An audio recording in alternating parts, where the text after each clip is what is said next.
Hello বন্ধুরা, আপনারা দেখতে পাচ্ছেন ইন্ডিয়ান হিন্দি সিরিয়াল গহনার আজকের 288তম এপিসোডের এক্সপ্লেনেশন ভিডিও। এপিসোডের শুরুতেই আমরা দেখতে পাই আয়ুষ্মান পুলিশ স্টেশনে যোগাযোগ করার চেষ্টা করছে। ঠিক তখনই আয়ুষ্মানের মোবাইল বন্ধ হয়ে যায়। তা দেখে আয়ুষ্মান বলতে থাকে, মোবাইল বন্ধ হয়ে গেল, এখন আমি পুলিশ স্টেশনে যোগাযোগ করব কিভাবে? আগে দেখে নিতে হবে কে আমাদের উপর গুলি চালাচ্ছে। এই কথা বলেই আয়ুষ্মান সামনের দিকে এগিয়ে যায়। অন্যদিকে আমরা দেখি গহনা কাজরিকে বলছে, কাজরি তুমি চিন্তা করে কাজ করবে, এখন রাগের মাথায় কোনো ভুল করলে চলবে না, এতে তুমি আরো বিপদে পড়বে। তুমি কি করে ভুলে যাচ্ছ যে তোমার গর্ভে আমার সন্তান আছে? তোমাকে তোমার আর আমার সন্তানের খেয়াল রাখতে হবে। তখন কাজরি বলে, হ্যাঁ তুমি ঠিকই বলেছ, কিন্তু তোমার স্বামী আমার নামে উল্টাপাল্টা অভিযোগ করেছে। গহনা তখন শান্ত করে বলে, দেখো কাজরি, ওর কথায় মন দিও না। আগে পরিবার নিয়ে চিন্তিত ছিল, আর এখন সন্তান নিয়ে, তাই উত্তেজনায় উল্টাপাল্টা বলে ফেলেছে, কিন্তু ও খারাপ মানুষ নয়।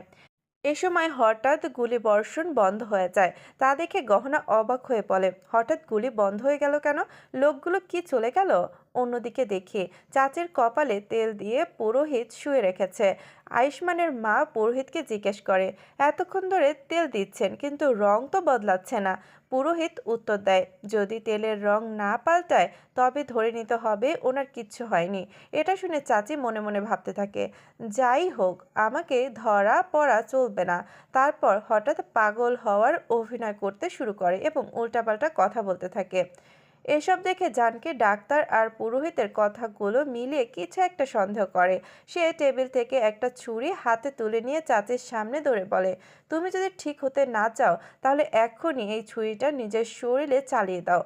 আয়ুষ্মানের মা চমকে গিয়ে বলে, দিদি আপনি কি বলছেন? জানকি ওকে থামিয়ে দিয়ে বলে, আমি যা করছি ভালোই করছি, তুমি চুপ থাকো।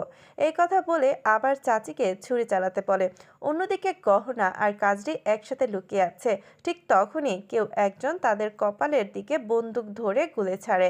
তারা দুজন দুই দিকে লাফিয়ে সরে যায় ও লুকিয়ে পড়ে। এদিকে জানকি বারবার ছুরি চালাতে বললে আয়ুষ্মানের মা বাধা দিয়ে বলল, যদি সত্যি চালিয়ে দেয় তাহলে? জানকি আবার বলে, তুমি চুপ করো, তোমাকে কিচ্ছু জিজ্ঞেস করিনি। তারপর চাচিকে উদ্দেশ্য করে চিৎকার করে বলে, কি মাথার সমস্যা ঠিক হলো নাকি? শুনতে পাচ্ছ না? চালাও। ভয়ে চাচি নিজের হাতে ছুরি চালিয়ে দেয়। রক্ত দেখে চিৎকার শুরু করে আর আয়ুষ্মানের মা তাকে ধরে ফেলে।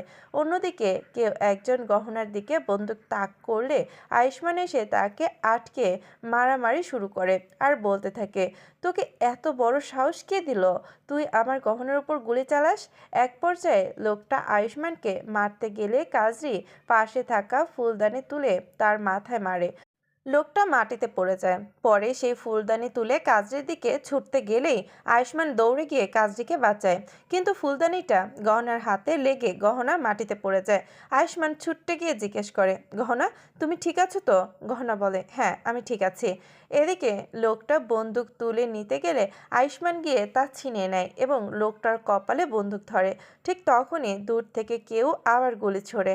সবাই অবাক হয়ে সামনে তাকায়। কাজটির সামনে থাকা এক মহিলাকে দেখে ভয়ে উঠে দাঁড়ায়। মহিলাটি সামনে এসে বলে, বাড়ি থেকে পালিয়ে এসেছিস তো মনে করেছিস আমাকে ফাঁকি দিতে পারবি? তোর দাদির চিলের নজর, আমার চোখ এড়ায় না কিছুই। আয়ুষ্মান কাজরিকে জিজ্ঞেস করে, কাজরি এটা কি সত্যি? উনি কি তোমার দাদি? কাজরি মাথা নেড়ে সম্মতি দেয়। আগামী পর্বের ঝলকে দেখা যায় কাজরির দাদি তার পেটের দিকে বন্দুক তাক করে বলে, তুই গর্ভবতী, এটার শাস্তি তোকে পেতে হবে। ঠিক তখনই গহনা বলে ওঠে, কাজরি বিবাহিত। দাদি চমকে জিজ্ঞেস করে, কে ওর স্বামী? গহনা আয়ুষ্মানের দিকে ইশারা করে দেখিয়ে বলে, এখানেই আজকের পর্ব শেষ। আগামী পর্বে দেখা হবে নতুন ঘটনার সাথে।